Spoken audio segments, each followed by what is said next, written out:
supports families and help lower long-term public costs.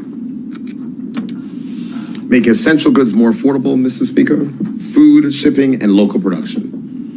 Mr. Speaker, affordability is not only about price at checkout, but it is about also whether the government has built the conditions for local production, competition, and supply resilience. This budget therefore includes targeted steps to support domestic food production and reduce avoidable administrative costs that can stand between Bermudians and more affordable essentials. This budget provides for the waiving of certain government fees for registered farmers relating to applications, testing, inspection, and shipment processing for the regulated importation of approved pesticides, crop plants, and growing media used in local food production. These are technical charges, but for small and medium-sized producers, they accumulate quickly and can slow expansion. Reduce them as a practical way to support farmers and lower barriers to increase output. The goal is to make it easier for local food producers to grow more food more efficiently at a lower cost.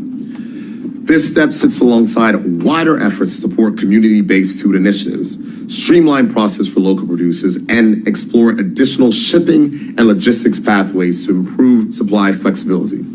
Together, these measures are designed to strengthen food security and help ensure that more of what Bermudians consume can be produced, distributed, and priced sustainably closer to home.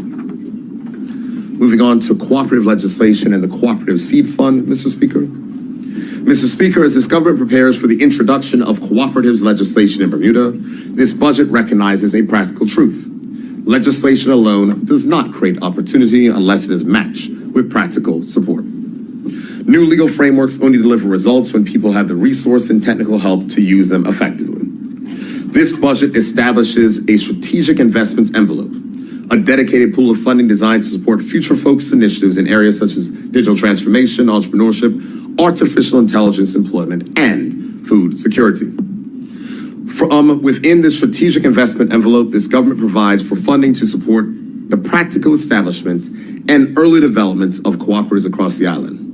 This includes capitalizing a cooperative seed fund or grants program to deliver targeted financial assistance and technical support for startup costs, governance structures, and compliance requirements, and initial business development. The objective is straightforward, Mr. Speaker. Once cooperative legislation is enacted, there should be a clear and properly resourced pathway for new cooperatives to form and operate. By pairing legislation with funding support, technical guidance, and appropriate oversight, we are giving cooperatives a real pathway from idea to operation, which will strengthen Bermuda's domestic economy. This budget also signals this government's intent to broaden financial participation and to support domestic competition by providing funding support to existing cooperative financial institutions in Bermuda to implement digital finance infrastructure.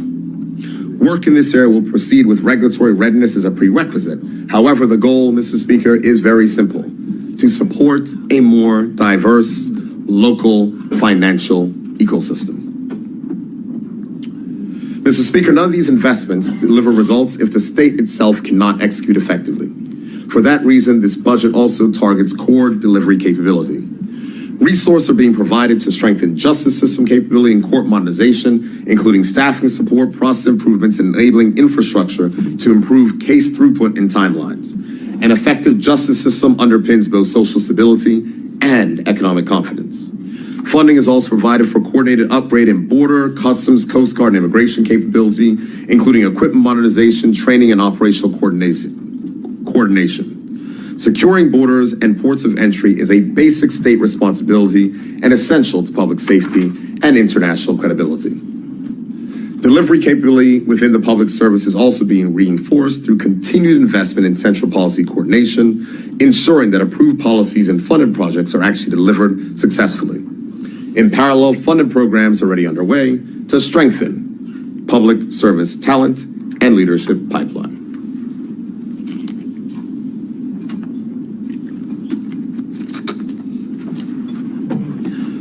Mr. Speaker, having reviewed the performance of the past and the progress of the current year, and having explained the policy rationale for the choices that this government has made in this budget, I now turn to the estimates of revenue expenditure for the fiscal year 2026-27. We know, Mr. Speaker, as I've said, that this budget has framed a unique and historic moment in our journey, representing the first full year where a structural change to our tax system, combined with years of disciplined economic management, converged to provide Bermuda with a level of fiscal capacity that was once thought to be out of reach. Let me start, Mr. Speaker, with our revenue projections. Mr. Speaker, the revenue estimates for the upcoming fiscal year represent a historic shift in our financial position. Total revenue for fiscal year 2026-27 is estimated at $2.03 billion, Mr. Speaker. This is a landmark achievement. It's the first time in our history that government revenue is projected to exceed the $2 billion mark.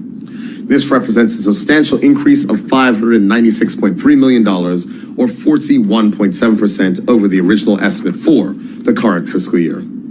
The primary drivers increase the provision for corporate income tax receipts, which, as mentioned earlier in the speech, is estimated at $753.2 million for the coming year.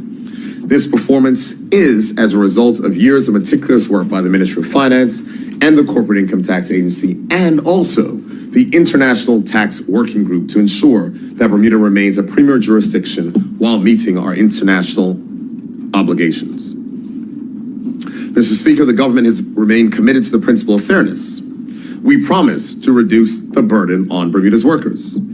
Through these changes that I'm about to announce, the government will ensure that no worker in this country will pay main payroll tax. This is a deliberate policy to increase the take-home pay of Bermudians and to stimulate activity in our local economy. Moving to tax and fee changes, Mr. Speaker.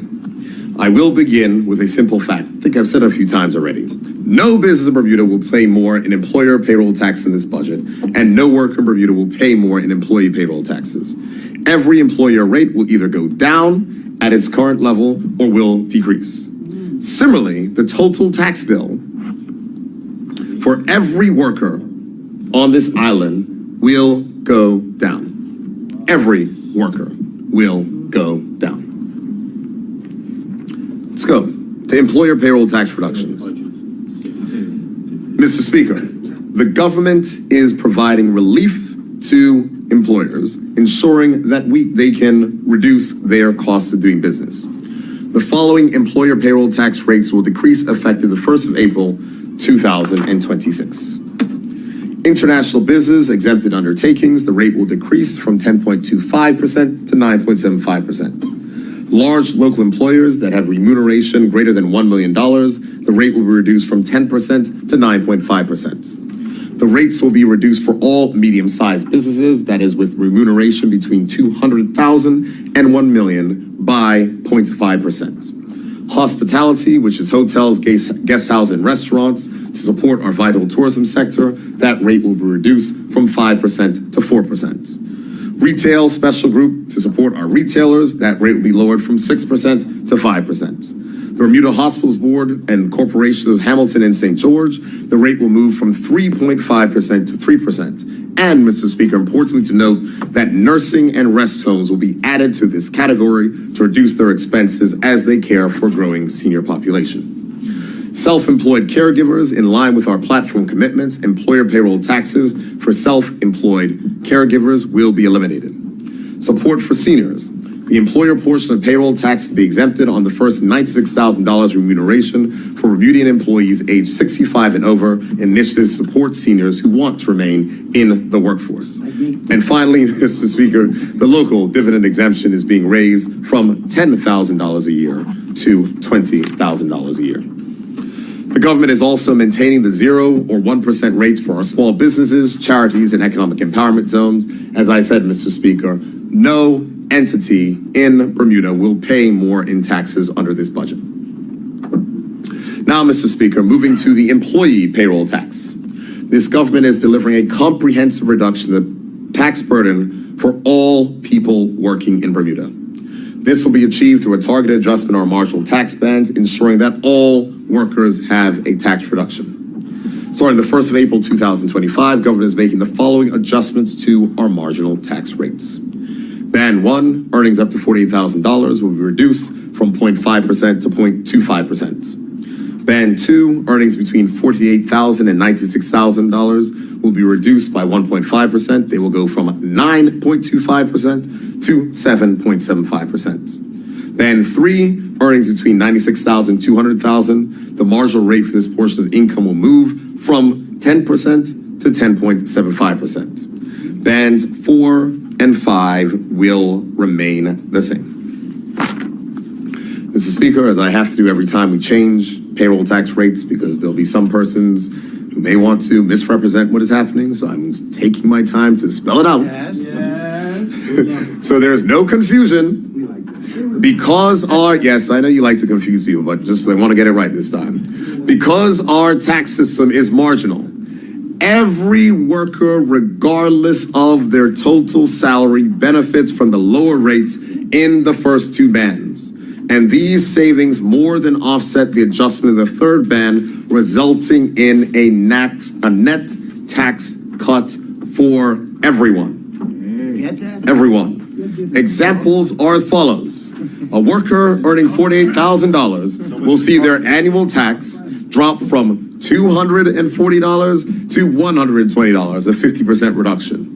A public officer earning $96,000 will see their bill drop from $4,680 to $3,840, a direct saving of $840 a year.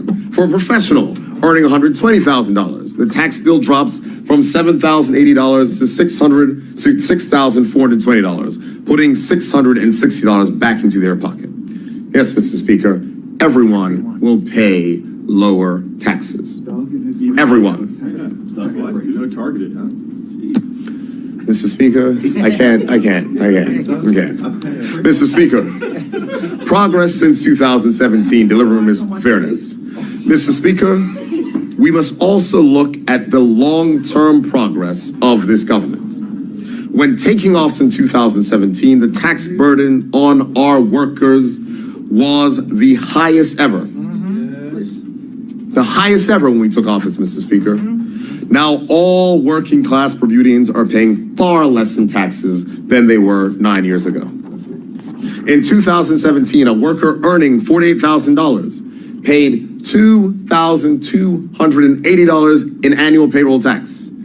Under this budget, Mr. Speaker, they will pay just $120 a year. That is a 95% reduction in their tax burden since the PLP took office. In 2017, a worker earning $96,000 paid $5,820. Today, they pay just $3,840, a nearly $2,000 annual saving for that worker, or $4,000 a year more for a family. That is what we've done, Mr. Speaker. Mr. Speaker, relief in this budget does not end with payroll tax reductions. This government has reduced the tax burden for working families time and time again, and this budget continues its work. Lower electricity costs. Mr. Speaker, the government will eliminate the final 4 cents per liter of customs duty on fuel for electricity generation, resulting in lower energy costs for homes and businesses. This reduction will mean that over the past 2 years, this progressive Labor Party government has eliminated the taxes on fuel for electricity generation that the other side doubled, Mr. Speaker, saving the average household $375 a year. Moving to essential goods, Mr. Speaker, to support the affordable Bermuda agenda, spearheaded by the honorable member for the Minister for Home Affairs, this government will reduce or eliminate duty rates on a wider range of essential goods.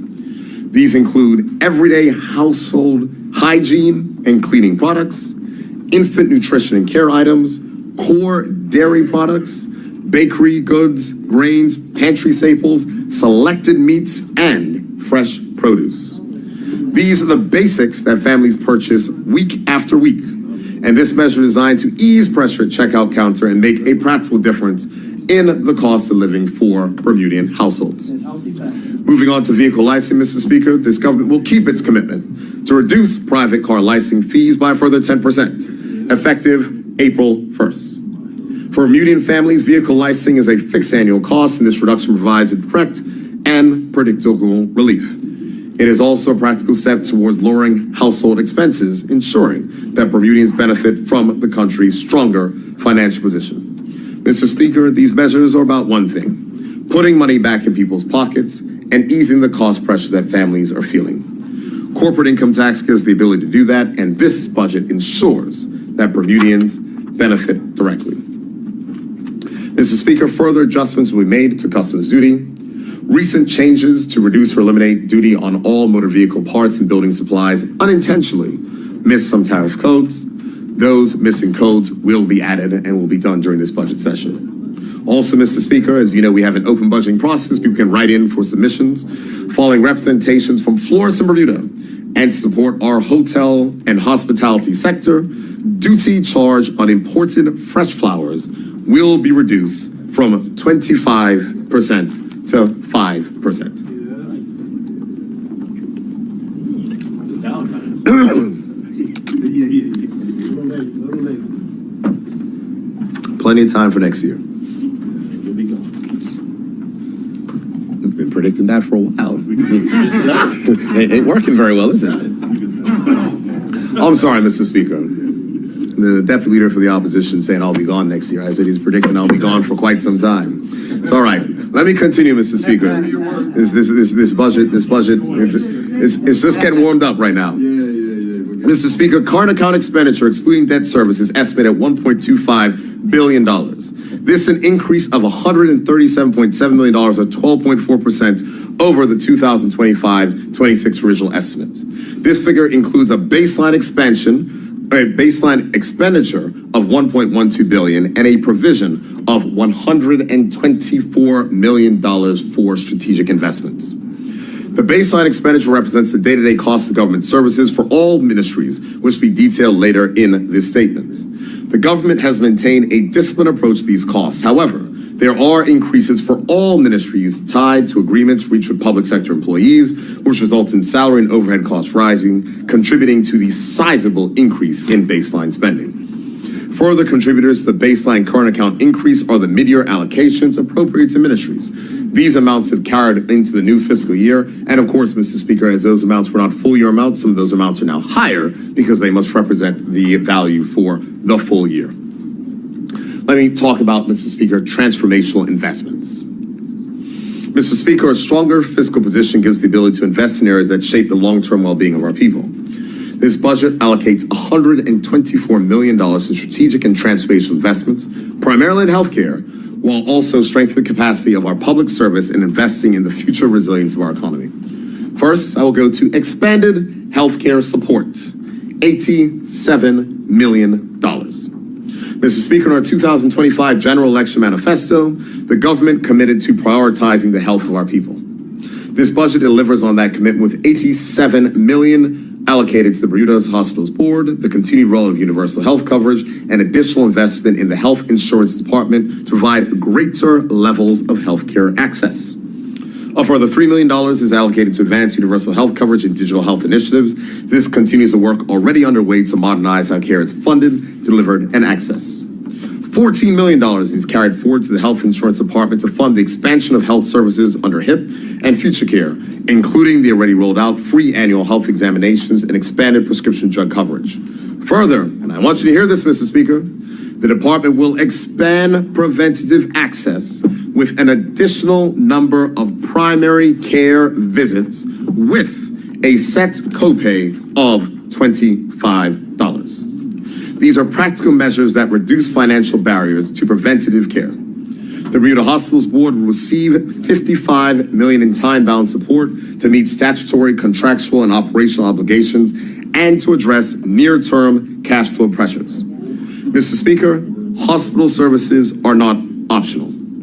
Investment here ensures continuity of care, stability for frontline staff, and protection of essential services, while longer-term reforms, as mentioned earlier in this budget speech, continue. Moving to expanding future care support for our seniors. Mr. Speaker, this budget also takes a major step in implementing the recommendations of the Tax Reform Commission. This government is allocating $15 million towards future care premium subsidies for low-income seniors, partially implementing the first expenditure waterfall of the Tax Reform Commission's recommended priorities. While the Commission's full recommendation was $30 million, this first phase will provide coverage support for up to 2,200 seniors, approximately 15% of Bermuda's senior population. This is significant as it represents the first direct deployment of corporate income tax capacity into the waterfall framework that the Tax Reform Commission laid out for the island. It targets relief where it's most needed amongst seniors living on fixed incomes and establishes a foundation for expansion in future years as fiscal space allows. Supporting the public service, $23 million. $12 million has been allocated towards the Government Employee Health Insurance Fund to ensure its long-term sustainability in the face of rising medical costs and claims. An additional $11 million is allocated for employee retention and benefits, reflecting our commitment to maintaining a professional and capable public service. Transformational funding, $14 million.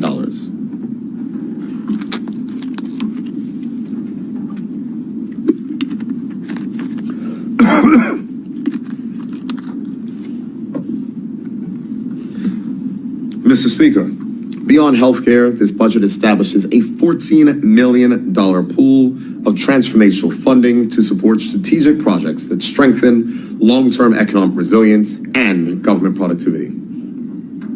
This is not a pre-allocated spending line, but a centrally managed fund that ministries may access for clearly defined and town-bound initiatives. To qualify for funding, projects must demonstrate measurable impact, align with national priorities, and be approved by Cabinet under existing procurement rules.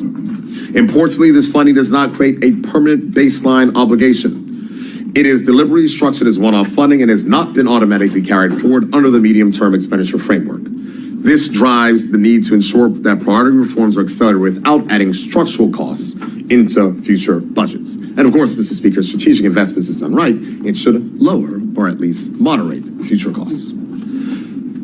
The $14 million is assigned as follows. $5 million is allocated to advance Bermuda's on-chain economy and strengthen our global leadership position in digital assets.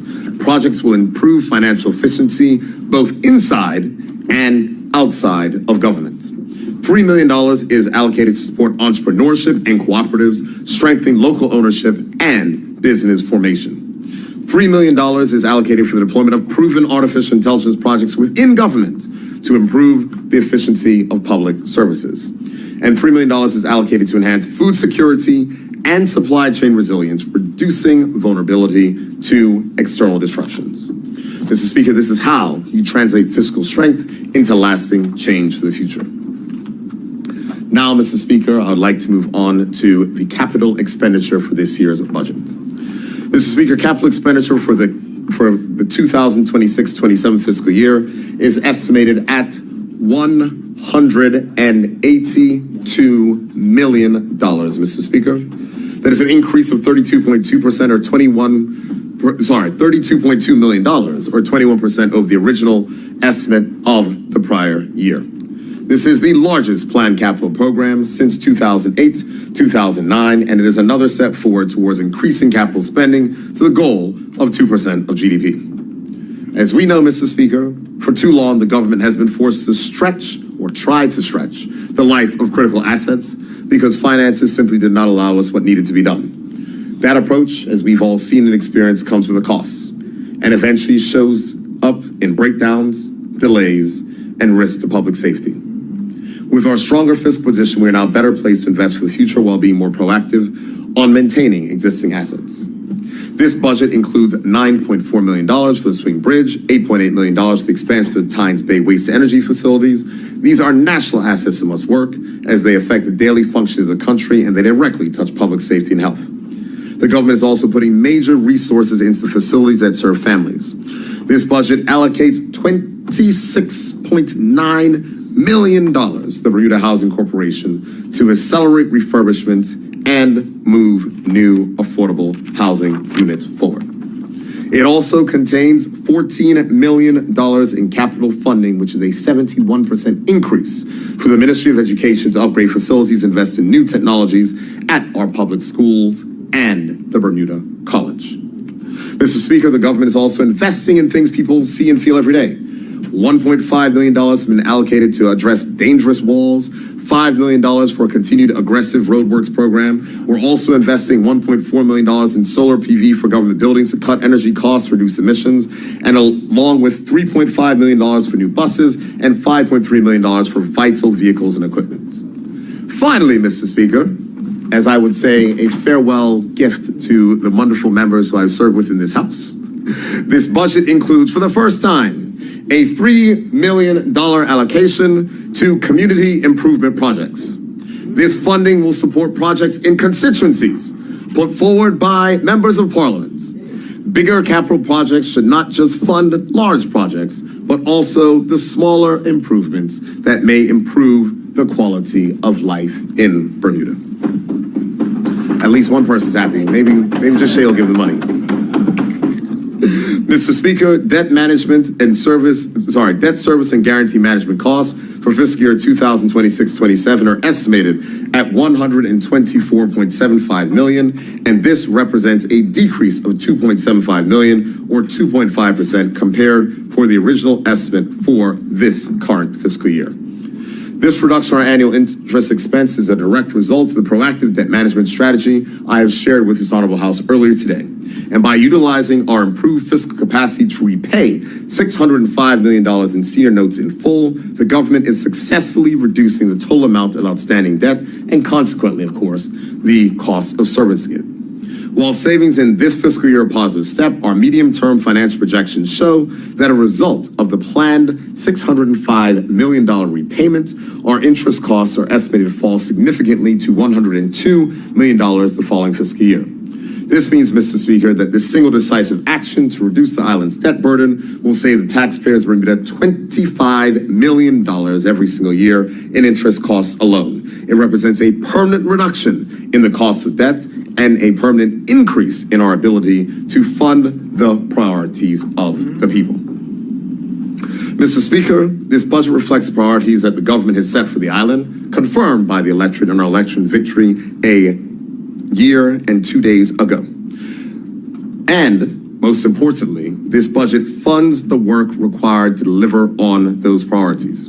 I will now highlight key allocations across a number of ministries and departments. Mr. Speaker, the Cabinet Office and Digital Innovation have been allocated $58.9 million, an increase of $5.3 million or 10%. The Department of Library and Archives funding supports a new youth library reach officer to expand services for young people and students and the continued digitization of Bermuda's archival records to ensure they are preserved and accessible to the public. In the Department of Planning, funding supports the use of artificial intelligence tools to expedite building permit approvals and improve decision-making, alongside efforts to update the Bermuda Plan and shorten approval timeline. Digital transformation funding advances the one-stop shop in online payments for government services, expanding online access with an upgraded government portal to be launched this year. The Department of Information Digital Technologies funding expands the IDT apprenticeship program, building local digital skills and preparing the next generation for careers in technology. Additional investments strengthen cybersecurity and ensures government systems remain secure and reliable. The Department of Employee and Organization Development receives additional funding to support training and workforce development. And Mr. Speaker, if you look inside of the items in the budget, you'll see there's significant increase in training investment inside of this budget. And also, they have received funding for the launch of the new Public Service Scholarship Program, which was highlighted inside of our election manifesto. And this program provides tuition support for Bermudians pursuing priority fields of study in exchange for a 5-year commitment to serve their country in the public service or in public health care. It creates a clear pathway for talented Bermudians to build meaningful careers at home while strengthening the future leadership of our public service. Under capital expenditure, funding continues for community club development, including a $500,000 allocation, and alongside significant investment in digital infrastructure to strengthen cybersecurity and upgrade existing government systems. Mr. Speaker, the Ministry of Justice, and my nod, of course, the Honorable Minister of Justice and Attorney General, who is with us in the chamber, has been allocated $63.24 million, an increase of $5.5 million or 9.5%. The majority of this increase attributable to salary-related costs, reflecting approved agreements and salaries across the municipal departments. However, the Departments of Corrections will recruit additional staff to strengthen frontline capacity and support safe, effective management of correctional facilities. Capital funding has been allocated for the replacement of obsolete furniture and essential fixtures, addressing long-standing needs and improving the functionality and safety of working and living conditions within correctional facilities. In addition, capital funding has been provided for the implementation of a corrections management system, a critical modernization initiative that will introduce an electronic platform to support inmate record management. This is consistent with the recommendations of the recent prisons review. The Department of Public Prosecutions will receive support in preparation for hosting the 2027 International Prosecutors Conference. This significant event will enhance Bermuda's international standing within the global prosecutorial community and strengthen professional networks that contribute to the continued development of prosecutorial excellence. At the ministry's headquarters, funding has been allocated to meet the ministry's obligations under the National Anti-Money Laundering Committee framework, and will support essential regional and international engagements, assuring that Bermuda is aligned with global standards in AML and the countering the financing of terrorism to protect our international reputation. Additional funds in the Ministry of Justice have been allocated to support the relocation of the Legal Aid Office, to provide for more functional and effective environment for staff, and to improve accessibility for clients. Moving to the Ministry of Finance, Mr. Speaker. The Ministry of Finance has been allocated $277.3 million, an increase of 10.7%, or $10.7 million, or 4%. A total of $116.7 million for employee overheads, an increase of $13.5 million, and interest on debt of $124.8 million together represent 87.1% of the funds, 87.1% of the funds assigned to the ministry. The interest allocation, of course, reflects a small reduction due to the planned earlier debt repayment. The Ministry of Finance has retained a budget of $3.5 million to work with external experts in progressing reforms to the tax framework, including the implementation of housing tax credits, so I can fund that massive housing program. Other priorities for the ministry include advancing contributory pension reform while continuing the work required ahead of Bermuda's mutual evaluation assessment.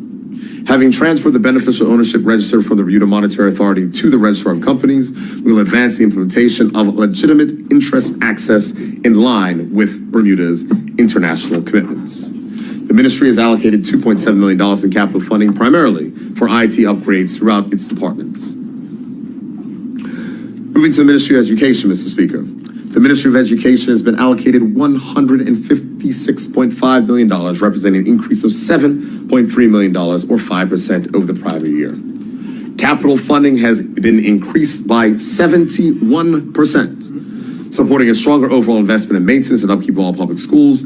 This includes phased safety and security upgrades, electrical ICT readiness improvements, initiatives to improve air quality, including classrooms, capital and operational investments to support continued enhancements to signature schools at the Barclay Institute, Cedar Bridge Academy, and Sands Secondary School, alongside upgrades to technological infrastructures and modernized computer labs, faster internet access, and use of digital learning platforms. The ministry's scholarship and awards funding has been increased by $420,000 to a total $2.2 million for post-secondary education. Diallo, how much was it when we came into office? Less than $1 million? Yes. Less than $1 million when we came to office, Mr. Speaker, so we more than doubled the scholarship budget.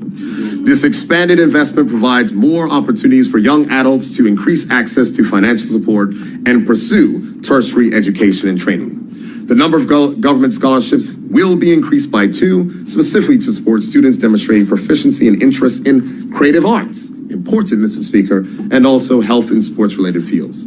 Additional funding has been allocated to several awards categories, including technical and vocational, applied science, non-traditional, teacher education, and teacher sabbatical awards. Funding is also provided for Bermuda College, supporting delivery of its 2025 to 30 strategic plan, expanded program accessibility, and stronger alignment with Bermuda's workforce and economic priorities, and preparation for an upcoming accreditation review. Moving to the Ministry of Health, Mr. Speaker. The Ministry of Health has been allocated $302.5 million, an increase of $57 million, or approximately 23% over the previous year. This increase reflects targeted investments to improve healthcare affordability, stabilize hospital services, and advance universal health coverage. The Ministry of Health priorities for the coming fiscal year focus on expanding community care, advancing universal health coverage by modernizing the health system, and the funding will support Bermuda hospitals boards while strengthening community services so residents receive care in the appropriate setting. To meet growing long-term care needs, the ministry will advance the rebuild of the new Leafroy House with increased bed capacity, advance the Sylvia Richardson Care Facility expansion, and establish a 30-bed unit to improve patient flow and ease emergency department pressure at the Bermuda Hospitals Board. Primary care investments include refurbishing the Hamilton Health Center, St. George's Clinic, and Somerset Clinic, implementing modern electronic medical records, and expanding capacity for low acuity care. Advancing universal health coverage remains central, and by 2026, this year, October 2026, all local residents will have access to health benefits. I want to say that one more time, Mr. Speaker. Advancing universal health coverage remains central, and by October 2026, all local residents will have access to health benefits. This work includes finalizing the core benefits package, which includes regulation of copays for those with benefits and the continuing subsidies for HIP and future care. The ministry will also advance workforce development through extended nursing scholarships. Moving to the Ministry of Economy and Labor, Mr. Speaker, the ministry has been allocating $29.1 million, an increase of $1.5 million. This investment will advance the continued implementation of the economic development strategy, where significant progress has been achieved. The Bermuda Economic Development Corporation will receive funding of $2.2 million, which will strengthen entrepreneurship and bolster the growth of small and medium-sized businesses. The Bermuda Business Development Agency, having completed its transition to an investment promotion agency, will receive $4.3 million to enhance its role in positioning Bermuda as a premier blue-chip jurisdiction for foreign direct investments in increasingly competitive global markets. The Department of Workforce Development will receive an additional $213,000 to support strategic planning and the delivery of high-quality programs. Specifically, these funds will strengthen local and overseas apprenticeship training, improve workforce readiness, expand digital literacy initiatives for sectors such as construction, hospitality, and digital finance. The Registry General will receive an allocation that has increased by $265,000 to capitalize on the greater revenue opportunities created by the new Trademarks Act 2023, which went into effect last year. The funding will support continued modernization of patent examinations, ensuring adequate training and recruitment to meet increased demand. The largest increase within the ministry is for the Department of Statistics, which will receive an additional allocation of $1.25 million. And this additional funding is dedicated to the 2026 Census of Population and Housing. Moving on to the Ministry of Public Works and Environment. Mr. Speaker, the Ministry of Public Works and Environment has been allocated $19.9 million, an increase of 6.8% or $6.8 million or 8%. Improving infrastructure and community safety remains a priority. As such, the government has allocated an additional $1 million in funding to address safety concerns on private roads. Once legislative changes are in place, this funding will improve safety standards and ensure consistent maintenance across affected neighborhoods. With an investment of $9 million, the ministry will begin the construction of the new Swing Bridge, a critical piece of our national infrastructure and vital transport corridor for the people in St. George's. In addition, $500,000 will be allocated for additional workers and machineries to address overgrown roadside verges, improving safety along our main roads as well as the island's overall appearance. The ministry will be investing $2.5 million to break ground on the new agricultural center, unfortunately delayed from last year, and to preserve and revitalize public assets. $4.5 million will be used to refurbish and redevelop several underutilized government properties, including Montpelier, the Admiralty House Ballroom, and the St. David's Lighthouse. Oh, yes. These improvements will return valuable assets to productive use and enhance community engagement with these historic sites. further $1.7 million will support restoration works across national parks and public lands, including botanical gardens, Admiralty House Park, and several public beaches. Environmental sustainability remains central to the work of the ministry, and therefore $9 million has been allocated to initiate the full refurbishment of the island's waste management infrastructure at the Tynes Bay Waste-to-Energy facility. Finally, $1.4 million will advance the government's renewable energy commitment through the rooftop solar program by installing systems across multiple public buildings. Moving to the Ministry of Tourism and Transport, Culture and Sport. The Ministry of Tourism and Transport, Culture and Sport has been allocated $109.1 million, an increase of $7.5 million or 7%. The public transportation has been allocated $3.5 million in additional capital funding to support the arrival of 20 new electric buses, along with funding to cover the down payment to order a further 20 new buses. The ministry will continue to provide grant funding that directly supports grassroots and community cultural events to help local vendors, artists, and small businesses. In 2024-25, the program supported 36 local vendors, and thus far this year it has already supported 36 vendors, and showing the continued focus on uplifting community-led initiatives and local participation.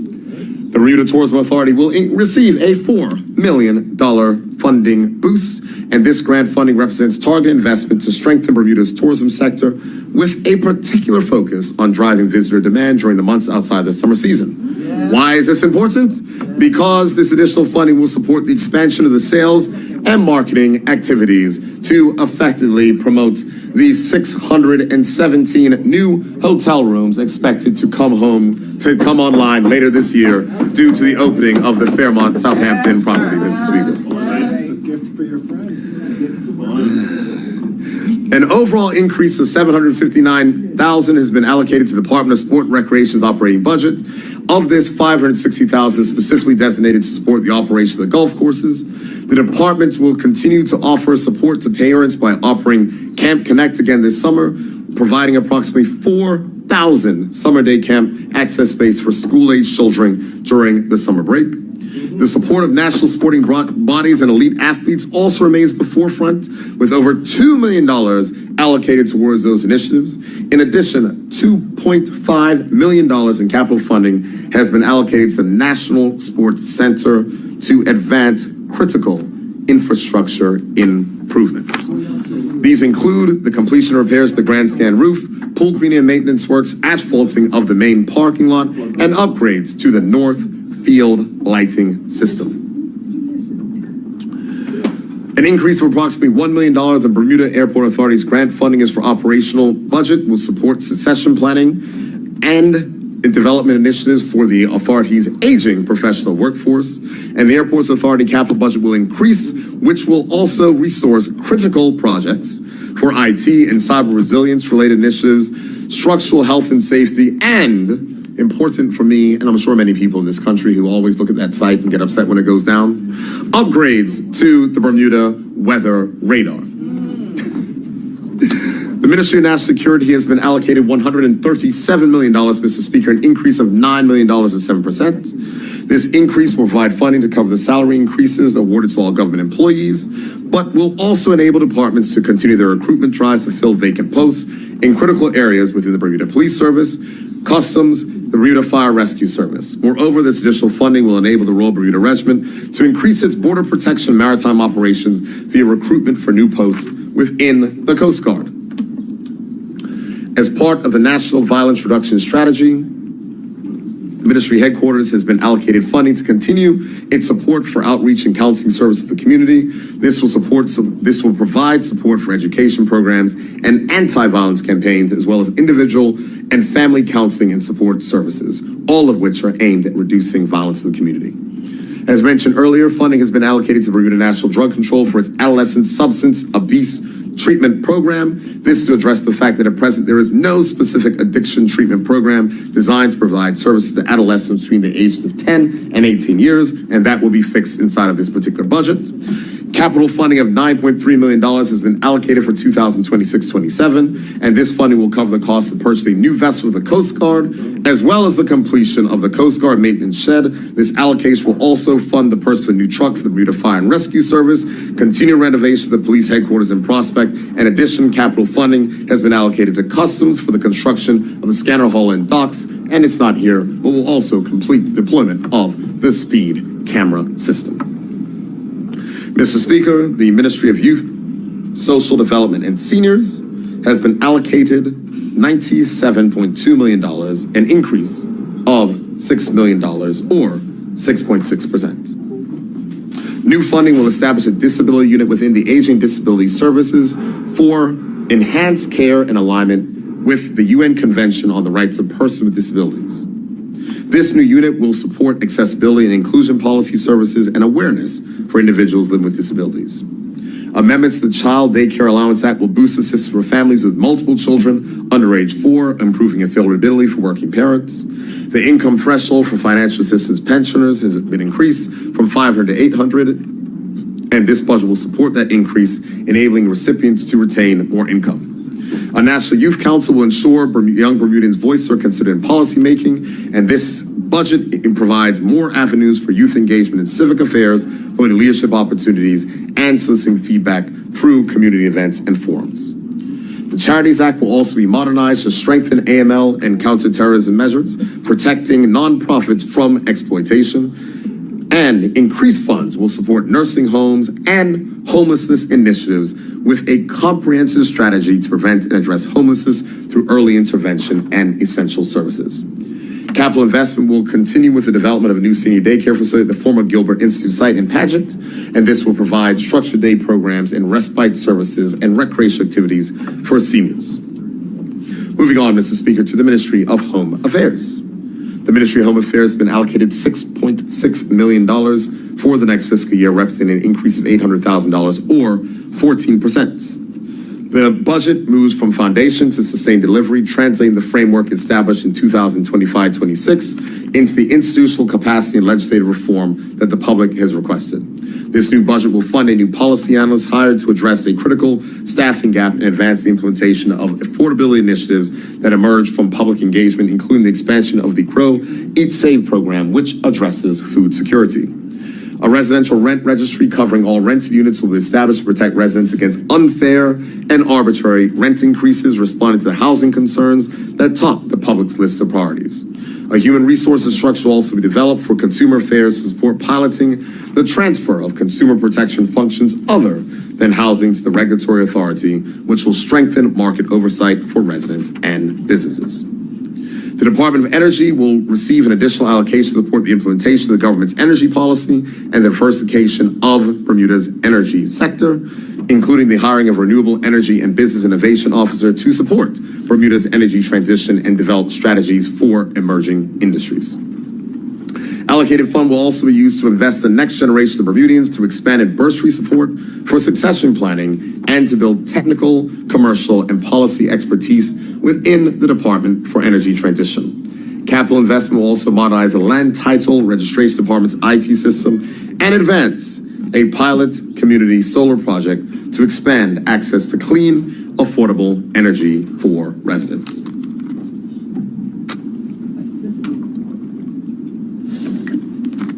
Only 10 pages left, Mr. Speaker. Take your time. Thank you, Mr. Speaker. Ministry of Housing and Municipalities. Mr. Speaker, the Ministry of Housing and Municipalities has allocated an operational budget of $8.2 million, an increase of 8.6%, alongside a significantly expanded capital program of $32.9 million, representing a 43% increase over the previous year, which of course, Mr. Speaker, was at that time a record investment in affordable housing. This budget supports the ministry's work to advance and prepare for the implementation of the draft Affordable Housing Strategy 2025-35. Increased funding for the Bermuda Housing Corporation will support the delivery of new housing units, expanded maintenance and refurbishment works, and additional project managers to advance a myriad of affordable housing projects. These investments will also strengthen the quality and availability of public housing and deliver housing infrastructure improvements in existing developments, such as Cedar Park, Mayor Victoria Road, and Alexandra Road. I'm sure the member for 21 wants the word. He wants to be included there as well. Yes. What? I got it.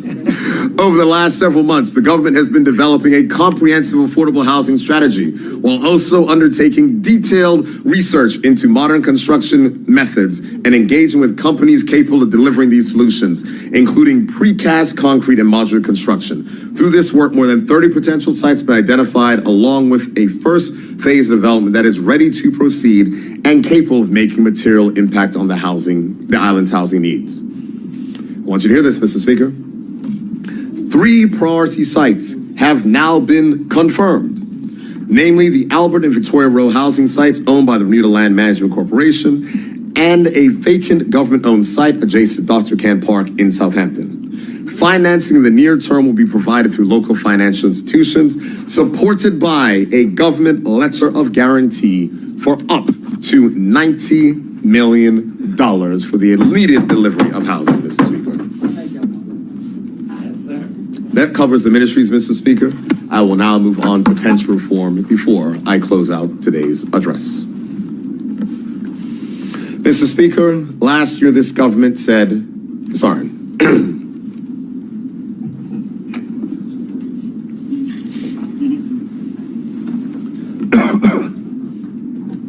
almost done.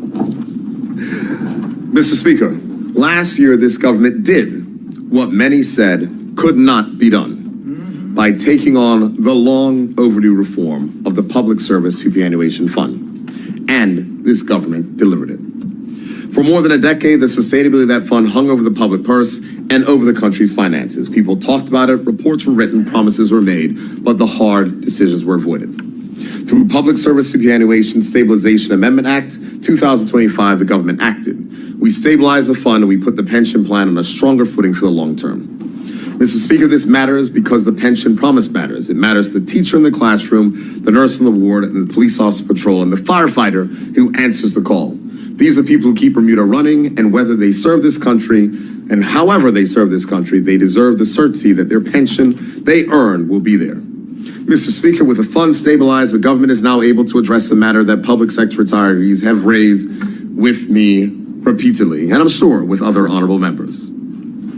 Public service pensions have been frozen since 2014. That is more than a decade in which the cost of living has moved, but pension benefits have not. Mr. Speaker, after a lifetime of service, retirees should not be left falling further behind. Many are living on fixed incomes, and when prices rise year after year, the pressure is real. This is about basic fairness and respect for those who serve Bermuda. That is why I'm pleased to announce, Mr. Speaker, that the government will provide a one-time 10% increase for public sector retirees that will be legislated later this year and take effect from the 1st of April, 2026. Mr. Speaker, this uplift is possible because the fund has been stabilized, and because it is now being managed on a stronger, more responsible footing. And, Mr. Speaker, while the government is not yet in a position to return to automatic annual cost of living adjustments, because it must stay focused on improving the funded position over time, this one-time 10% increase provides real and well-deserved relief now to those who spent their working lives serving Bermuda. Mr. Speaker, having dealt with the PSSF, the government must now turn its attention to the contributory pension fund, the social insurance safety net for every working Bermudian. The same basic truth applies, Mr. Speaker. If we want the fund to be there for the next generation, we must face the realities in front of us. First, we must deal with the retirement age. Now, as you know, Mr. Speaker, there is no retirement age that is set in law. However, the commonly referred to retirement age is the age at which someone is eligible to receive social insurance benefits, which now currently stands at 65. As longevity across societies improve, systems put in place long ago must change with it.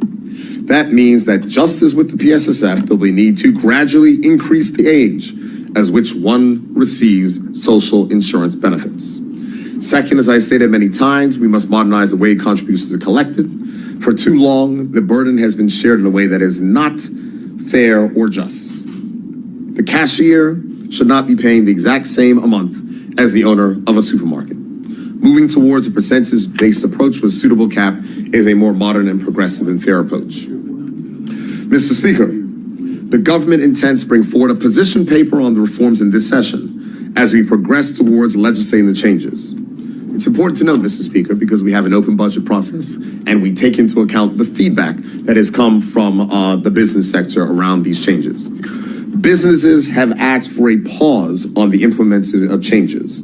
And while the government understands the pressure that businesses are facing, the longer we wait to fix the issue, the harder the issue will be to fix. So the government will be measured. We will consult. We will time implementation responsibly, but we must act. The goal is straightforward: a social insurance system that Bermudians can rely on, that is fair and will be there for the years to come.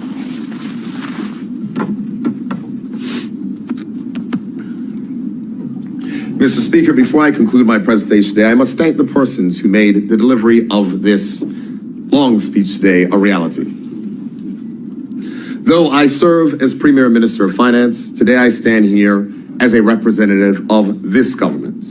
And although I deliver the speech, there are so many other unsung heroes that have done the heavy lifting, whereas I just have to carry the budget suitcase.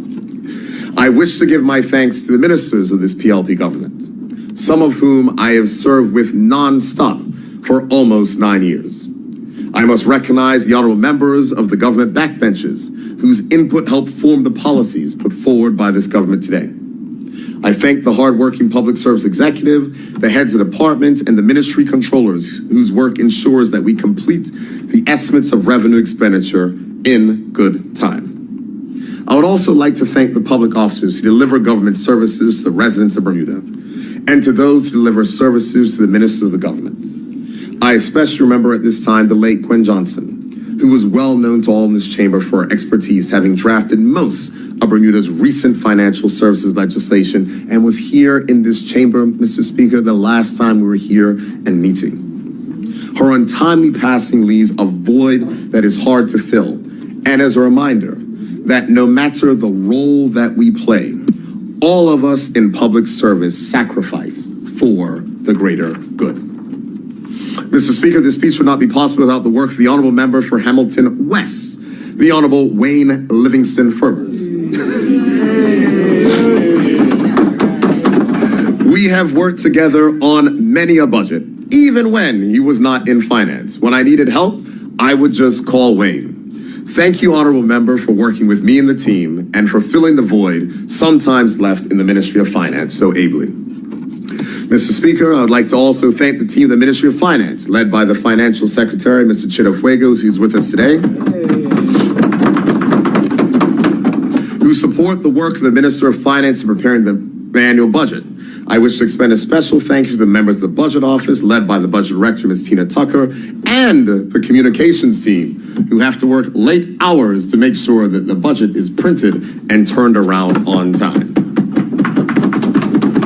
Mr. Speaker, when I first moved back to Bermuda in 2003 and started working with the government in 2004, I remember I was at this thing and there was a budget presentation. The people of TCD sent me down there. Ms. Tucker was there as the budget director. While the Ministry of Finance has seen many changes over the years, she has been a constant voice of calm under pressure, delivering for her minister and her country year in and year out.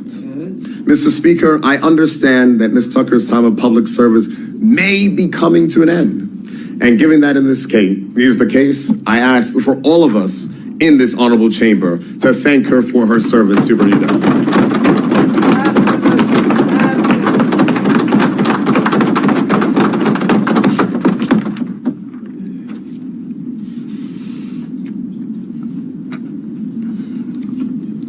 Conclusion, Mr. Speaker. Mr. Speaker, as I conclude this budget statement, the final one I will deliver as Premier Minister of Finance, I am struck by the scale of the journey we have shared over the last 9 years. Since 2017, it has been the honor of my life to serve the people of Bermuda and to lead a government that has remained steadfast in its commitment to a stronger and fairer country. Our journey has not been a straight line, nor has it been without its share of trials. When this government first took office, it set out with a clear plan to restore Bermuda's public finances. By 2019, through careful management and difficult choices, it had brought this country to the very cusp of a balanced budget, within reach of the milestone that had eluded Bermuda for a generation. And then, Mr. Speaker, the world changed. A global pandemic reached our shores and brought hardship and uncertainty that few could have imagined. In those dark hours, our priority was not the balance sheet, but the lives and livelihoods of our people. Like responsible governments everywhere, we took the decisions required to protect families, support workers, and keep Bermuda whole. This government did what was necessary, and we did not hesitate. Mr. Speaker, this budget rests on something that makes progress possible. One word: stability. Economic stability, fiscal discipline, and policy follow-through. Public finance is not improved by slogans. It is improved by sustained work over time. Over the past 9 years, whether it's myself at the helm of the Ministry of Finance or the Honorable Member for Constituency number 21, this government has faced real tests: a pandemic, inherited guarantee obligations from the former government, and external shocks. We adjusted where we needed to do so, but we never lost sight of our mission. There were those who suggested that the pandemic would define our future. But as the late Dr. Martin Luther King reminded us, we must accept finite disappointment, but never lose infinite hope. We did not lose hope. We worked. We developed and executed Bermuda's economic recovery plan, and today the evidence of that work is before this honorable House. We have moved from pandemic uncertainty to real fiscal strength. This government delivered an audited budget surplus of $29 million before a single dollar of corporate income tax was collected.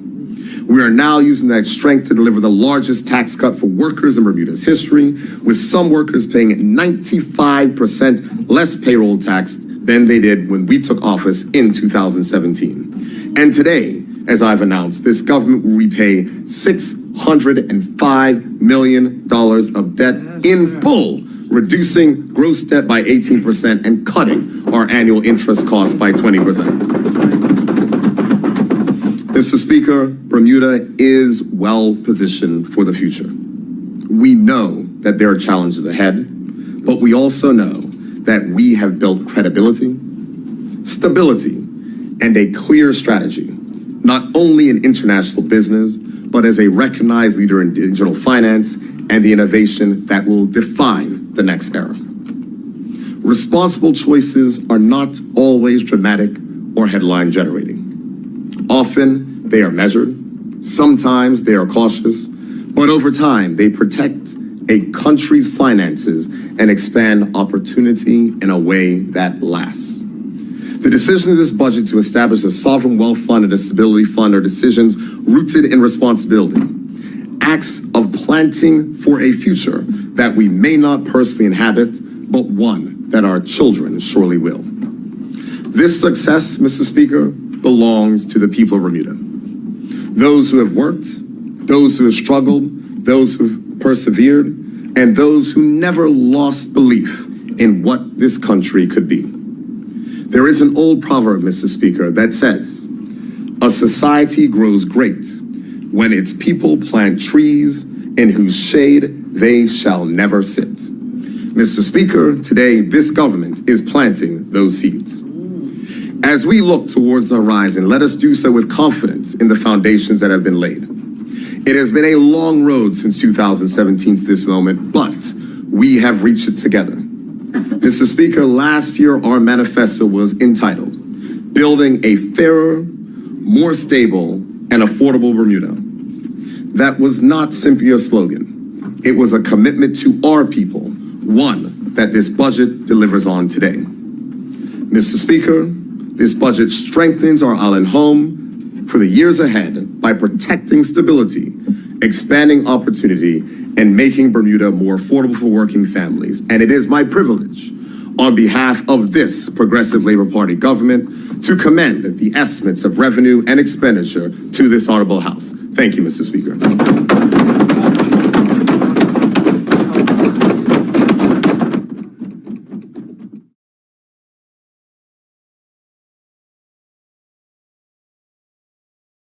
Bermuda Live on YouTube. Subscribe now.